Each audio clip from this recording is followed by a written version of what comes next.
शिवानी एक अमीर घर की लड़की थी, इसलिए उसे अपने अमीर होने पर बहुत घमंड था। मोहित के साथ उसकी लव मैरिज हुई थी। शादी को 2 महीने हो चुके थे, पर शिवानी अभी भी अपने मायके से रोजाना कुछ न कुछ नई चीज लेकर आती ही थी। शिवानी, ये क्या? अब तुम क्या नई चीज ले आई हो? पहले ही तुम कुछ ना कुछ लेकर आती रहती हो। ऐसे अच्छा नहीं लगता शिवानी। तुम्हारे मम्मी पापा, भैया भाभी क्या सोचेंगे कि हम तुम्हें कुछ भी खरीद कर नहीं दे सकते। मैं तुम्हें खर्चे के पैसे देता हूँ, तुम उसमें से अपनी चीजें ले लिया करो। तुम मुझे जो पैसे देते हो ना, उतने में ये सब महंगी चीजें नहीं आ सकती मोहित। और हर्जी क्या है मैं अपने मम्मी पापा के घर से जो मर्जी लेकर आऊं? मम्मी पापा भैया भाभी मुझे कुछ नहीं कहते हैं। और ये मैं इम्पोर्टेड बढ़िया प्रेस लेकर आई हूँ। अब तुम्हारे घर में कोई कपड़े प्रेस तो करवाता ही नहीं है, तो मैंने सोचा क्यों ना मैं खुद से ही कपड़े प्रेस कर लिया करूं। शिवानी बहू, मोहित के कपड़े प्रेस वाले को देती तो हूँ, तो मुझे बता दिया करो कि तुम्हें कौन से कपड़े प्रेस करवाने हैं, मैं तुम्हारे भी करवा दिया करूंगी। नहीं मम्मी जी, आपको पता भी है मेरे कपड़े कितने महंगे हैं। मम्मी ने मुझे इतनी महंगी महंगी साड़ियां दी हैं, अगर उनमें से एक भी जल गई ना तो मेरा कितना नुकसान हो जाएगा। मैं अपने कपड़े खुद प्रेस करूंगी, मुझे किसी की हेल्प नहीं चाहिए। आंटी जी, मम्मी कह रही है आप मेहंदी लगाने आ जाते, फिर शाम को हमें शादी में निकलना है। हाँ बेटा, मैं बस थोड़ी देर में आ ही रही थी, तुम पहुंचो मैं आती हूँ।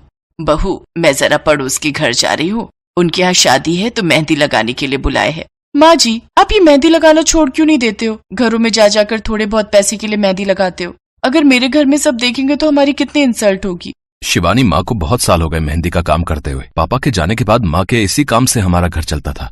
यही मेहंदी लगाकर माँ ने इसी कमाई से मुझे पाल पोस कर पढ़ा लिखा कर बड़ा किया। और अब तो वैसे भी माँ ज्यादा नहीं जाती है, मेहंदी लगाना उनका शौक है। और फिर इसमें बुराई ही क्या है, अगर माँ का इसमें मन लगता है तो। मोहित बेटा, मैं थोड़ी देर में आती हूँ। शिवानी अपनी सास गोमती से बहुत नफरत करती थी और हमेशा नफरत भरी नजरों से उसे देखती थी। शिवानी को गोमती के काम की कोई अहमियत नहीं थी। जब देखो शिवानी अपने पैसों के गुण गाती रहती थी। शिवानी की सहेली की शादी की मेहंदी की रस्में थी। शिवानी उन्हीं तैयारियों में लगी हुई थी। हेलो, हाँ रीमा, मुझे तुम्हारा पार्सल मिल गया है। अच्छा ओके, तो हम सभी को ये सेम साड़ी पहनकर तुम्हारे मेहंदी फंक्शन में आना है। ये तो तुमने बहुत अच्छा आइडिया सोचा है। हम सब एक ही साड़ी में कितनी अच्छी लगेंगी। तुम्हारी मेहंदी में तो 4 चांद लग जाएंगे। हाँ, मैं 5 बजे पहुंच जाऊंगी, मुझे एड्रेस मिल गया है। Okay bye. अरे पैकिंग में साड़ी में सिलवट आ गई है, एक बार साड़ी और ब्लाउज प्रेस कर लेती हूँ। सिलवटें होंगी तो अच्छा नहीं लगेगा। इतने प्यार से मेरी सहेली ने ये साड़ी सबको पहनने के लिए दी है, तो अच्छे से तैयार होकर जाना चाहिए। शिवानी बहुत ज्यादा एक्साइटेड थी अपनी फ्रेंड की मेहंदी में जाने के लिए। वो अपनी फ्रेंड की भिजवाई हुई साड़ी और ब्लाउज प्रेस करने लगती है।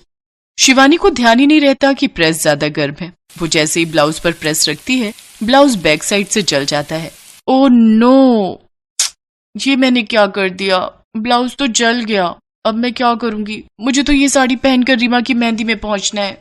उसने इतने प्यार से ये साड़ी भिजवाई थी कि मैं ये पहनकर उसकी मेहंदी में जाऊं। अब मैं क्या करूंगी? हमारे ग्रुप की सारी फ्रेंड्स साड़ी पहनकर जाएंगी, और अगर मैंने ये साड़ी नहीं पहनी तो ओह नो, मेरा तो सारा मूड ही खराब हो गया। शिवानी रोने लगती है। तभी गोमती कमरे में आती है। शिवानी को रोता हुआ देखकर वो घबरा जाती है। उसे सारी बात पता चलती है। बहू, तुम चिंता मत करो, तुम मेहंदी फंक्शन में जरूर जाओगी, और वो भी यही साड़ी पहनकर। पर माँ जी, मेरा तो ब्लाउज पीछे से जल गया है, ये देखिए, ये नजर आएगा। नहीं नजर आएगा, क्योंकि मेरी बहू मेहंदी वाला ब्लाउज पहन कर जाएगी, और वो भी बिल्कुल नए डिजाइन का। मेहंदी वाला ब्लाउज? मैं कुछ समझी नहीं माँ जी। मुझे अपना ब्लाउज दो, मैं तुम्हें सब समझाती हूँ। तुम पीठ करके बैठ जाओ, मैं तुम्हारी पीठ पर इतना सुंदर ब्लाउज की बैक का डिजाइन बनाऊंगी कि लोग देखते रह जाएंगे। सचमुच गोमती ने उस दिन बहुत दिमाग लगाया। उसका मेहंदी का हुनर उस दिन काम कर गया। गोमती ने ब्लाउज की बैक काट कर एक सुंदर डोरी से ब्लाउज को बांधकर बैकलेस ब्लाउज बना दिया और बहुत ही प्यारा मेहंदी का डिजाइन बना दिया। शिवानी की मेहंदी सूख जाती है। शिवानी जब अपनी बैग देखती है तो तैयार होकर वो डिजाइन बहुत ही सुंदर लग रहा था, बिल्कुल नया। शिवानी अपनी सास से जो नफरत करती थी, आज वो नफरत प्यार में बदल गई थी। शिवानी अपनी सास गोमती के गले लग जाती है। वो गोमती को भी अपने साथ फंक्शन में लेकर जाती है और फंक्शन में सबसे मिलवाती है। सब लोग जब शिवानी के मेहंदी वाले ब्लाउज की बहुत तारीफ कर रहे थे तो शिवानी ने सच बताया कि ये सुंदर डिजाइन उसकी सास ने बनाया है। शिवानी की सहेली रीमा को वो डिजाइन इतना पसंद आया कि उसने अपनी शादी की मेहंदी में उसी समय गोमती से उस डिजाइन को लगवाया। गोमती भी खुश थी कि आज उसे अपनी बहू शिवानी से वो सम्मान मिल गया था जिसके लिए वो तरस रही थी।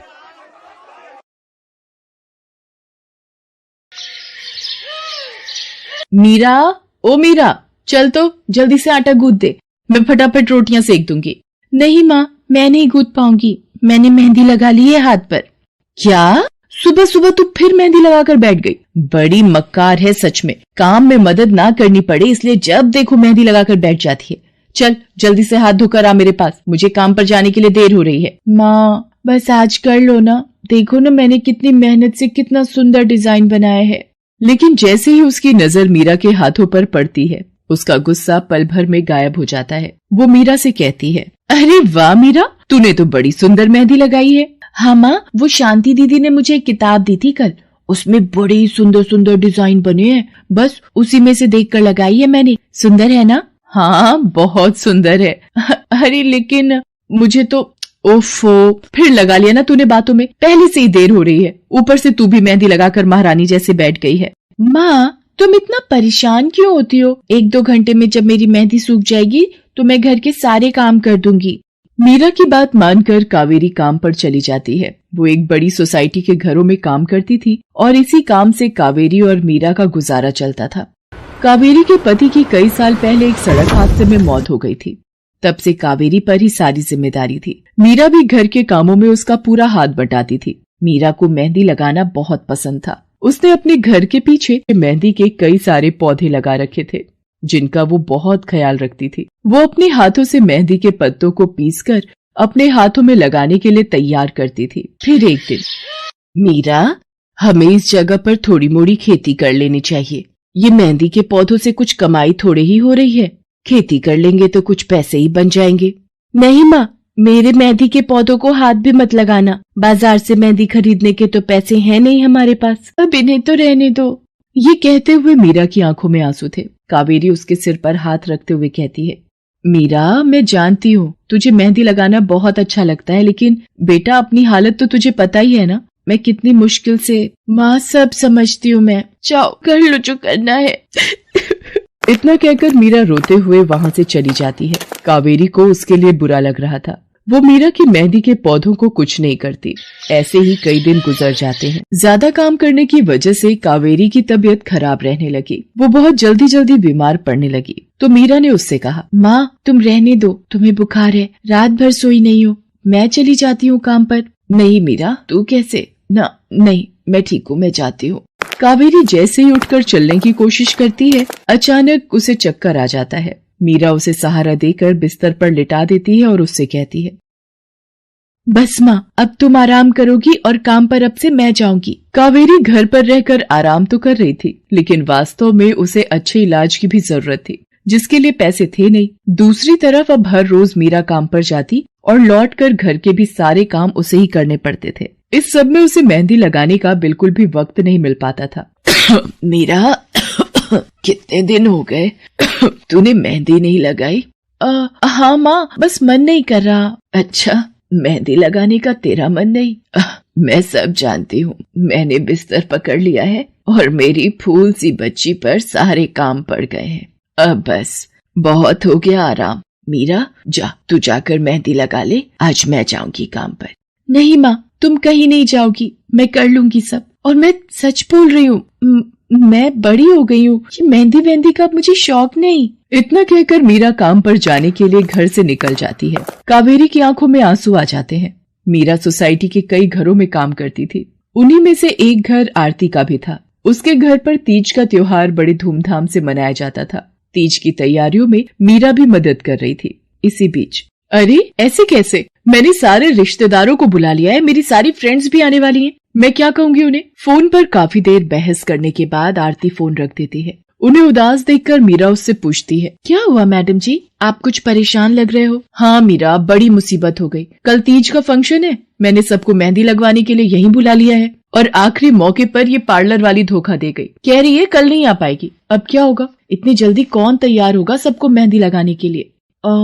मैडम जी, वैसे मैं भी ठीक ठाक मेहंदी लगा लेती हूँ। अरे हाँ, कावेरी ने मुझे बताया तो था एक बार कि तुझे मेहंदी लगाने का बहुत शौक है। वैसे मुझे तो कोई परेशानी नहीं है, तू देख ले बेटा, बहुत सारे हाथ लगाने होंगे और मेहंदी बढ़िया लगनी चाहिए सबके। आप बिल्कुल चिंता मत करिए मैडम जी, मैं सब अच्छे से करूँगी। बहुत दिनों बाद मीरा के चेहरे पर खुशी थी। उसने घर पहुंचते ही मेहंदी के खूब सारे पत्ते तोड़कर पत्थर पर पीसना शुरू कर दिया। ये देखकर कावेरी ने मीरा से कहा, अरे मीरा, शाम हो गई है, अब मेहंदी मत लगा, मौसम भी ठंडा है बेटा। ये मेहंदी मैं अपने लिए नहीं पीस रही माँ, वो 5वें फ्लोर वाली मैडम जी है ना, कल उनके यहाँ लगानी है। अच्छा बेटा, पर ध्यान से बेटा, वो बड़े लोग हैं, कोई गलती ना हो जाए। माँ तुम बिल्कुल चिंता मत करो, मेहंदी लगाने में मुझसे कभी कोई गलती हो ही नहीं सकती। मीरा खूब सारी मेहंदी तैयार करके अगले दिन आरती के घर पहुंच जाती है। वो अपनी मेहंदी को कोन में भरने लगती है कि तभी आरती की एक फ्रेंड आरती से, आरती ये किसे बुला लिया तुमने? मैंने जिस पार्लर का नंबर दिया था तुम्हें, उससे बात नहीं हुई क्या? हुई तो थी, लेकिन उसने आखिरी वक्त पर मना कर दिया। तुम बिल्कुल चिंता मत करो, ये मीरा है, मेरी हाउसमेड है ना कावेरी, ये उसी की बेटी है, बहुत अच्छी मेहंदी लगाती है ये।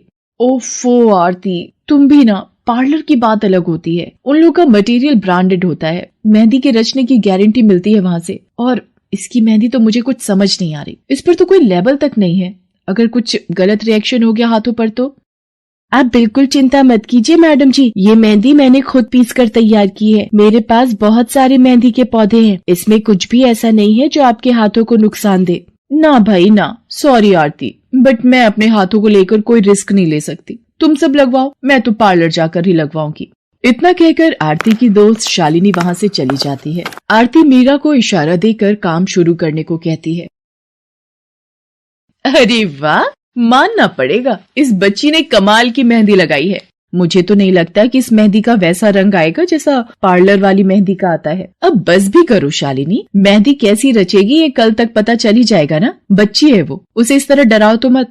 अरे मुझे क्या, मेरे हाथ कौन सा खराब होने वाले हैं, तुम ही लोग लगवाओ और तुम ही भुगतना। शालिनी गुस्से में वहाँ से चली जाती है। उसे पूरा यकीन था कि मीरा की मेहंदी रचेगी नहीं, साथ ही हाथों पर उसका गलत रिएक्शन भी हो सकता है, लेकिन जो हुआ वो इससे बिल्कुल अलग था। अगले दिन मीरा के घर पर, अरे मैडम जी आप यहाँ, आपने तो आज काम पर आने के लिए मना किया था ना, मैं इसीलिए नहीं आई। हाँ हाँ, कल तुम कितना थक गई थी, इसीलिए मैंने आने को मना किया। मैं यहाँ तुम्हें काम पर बुलाने नहीं बल्कि किसी और काम से आई हूँ, अंदर नहीं बुलाओगी? अरे माफ कीजिएगा मैडम जी, आइए अंदर आइए। आरती को देखकर कावेरी भी बिस्तर से उठकर खड़ी हो जाती है। आरती के साथ उसकी दोस्त शालिनी भी थी। मीरा उन दोनों को पानी देते हुए कहती है, ये लीजिए मैडम जी, मेहंदी तो ठीक से रची ना मैडम जी? ये तुम्हें मैं नहीं, शालिनी बताएगी। फिर शालिनी अपने हाथ मीरा की तरफ बढ़ा देती है। उसके हाथों पर कई जगह छाले पड़े हुए थे। ये देखकर मीरा उससे कहती है, अरे ये क्या हुआ मैडम जी? मैंने तुमसे मेहंदी नहीं लगवाई, उल्टा तुम्हारा अपमान करती रही, उसी की सजा मिली है मुझे। मैंने सबसे महंगे वाले पार्लर में जाकर मेहंदी लगवाई। मैंने उनसे जोर देकर कहा कि मेहंदी का रंग बहुत बढ़िया आना चाहिए।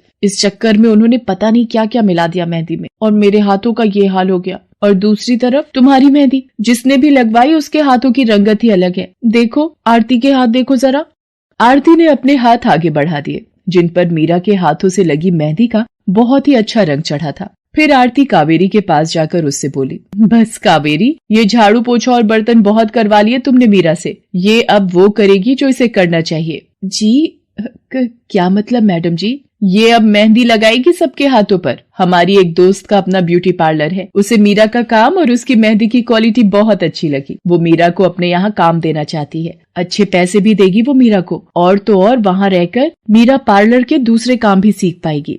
आरती की बात सुनकर कावेरी की आंखों में आंसू आ जाते हैं। वो हाथ जोड़कर आरती का शुक्रिया अदा करती है। मीरा भी बहुत खुश थी। अब न सिर्फ वो अपना मेहंदी लगाने का शौक पूरा कर सकती थी, बल्कि अच्छे पैसे कमाकर अपनी माँ का इलाज भी करवा